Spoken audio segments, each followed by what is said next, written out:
CEC second year. ఈరోజు నేను చెప్పబోయే టాపిక్ ఏంటంటే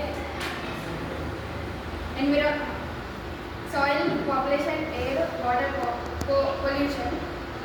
దాని గురించి చెప్పబోతున్నాను. ఫస్ట్ మనం సస్టైనబుల్ అంటే న్యాచురల్ రిసోర్స్ని తగ్గించుతుంది.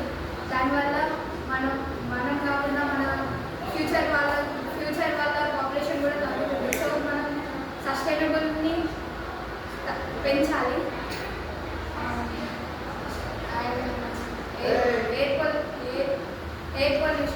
ఎయిర్ పొల్యూషన్ ఎట్లా వస్తుందంటే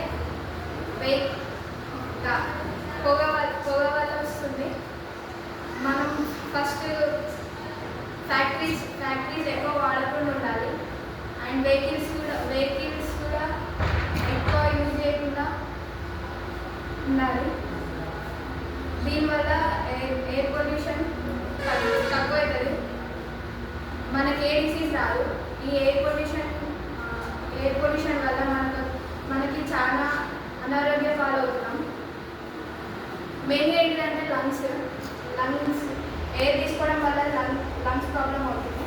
వాటర్ పొల్యూషన్ ఏంటంటే కెమికల్ యూజ్ చేయదు. కెమికల్ యూజ్ చేయకుండా ఉంటే మనం ప్యూర్ వాటర్ని తీసుకోగలుగుతాం. ప్యూర్ వాటర్ తీసుకోకపోవడం వల్ల మనకి చిన్న వయసులోనే కాళ్ళ నొప్పి, స్ట్రెస్గా ఫీల్ అవ్వడం జరుగుతుంది. సో అందుకే వాటర్ పొల్యూషన్ తగ్గియాలి. సాయిల్ పొల్యూషన్ మెయిన్ థింగ్ అవ్వాలి లైఫ్లో. Soil pollution,